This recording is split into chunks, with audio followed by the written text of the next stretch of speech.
I want to do a video about petition for writ of prohibition to the appeals court. I don't know much about it, but from what I've gathered, when you file a motion to recuse a judge and ask a judge to step down for being biased and violating your constitutional rights, and they deny the motion, you can file, and I've just discovered this, a motion for disqualification. If that doesn't work, which you also have to sign a sworn affidavit separately of why you think this judge is biased and needs to be disqualified, you can then file a petition for writ of prohibition to the appeals court, asking the higher court to make her step down. Now, in case law, from what I've read, it applies to a motion for disqualification when the judge doesn't disqualify themselves when they're supposed to.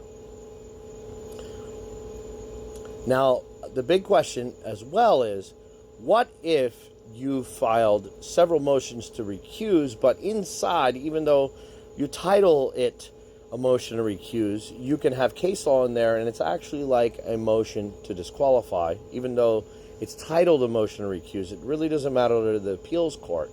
The appeals court looks at case law of the contents of your motion. They don't care what it's titled.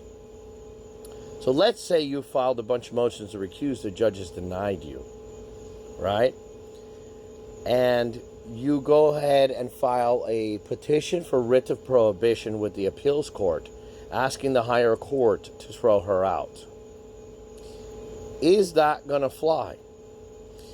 Anything you guys know about it, put it in the comments below. Contact me. There's a link to the Instagram, to my YouTube, to all my stuff with my email addresses, my contact information, especially lawyers that do appeals. I'm reaching out to lawyers that do appeals. I'm reaching out to a lot of lawyers that do federal lawsuit cases for constitutional rights violations. I'm getting ready to file several federal lawsuits, and I'm looking for lawyers to stand behind me. But this video is about petition for writ of prohibition. Whatever you know, put in the comments below. And if you didn't know about this and you're in my situation and you filed motions to recuse, you might want to look into a petition for writ of prohibition to the appeals court to try to remove a biased rogue judge. Over and out.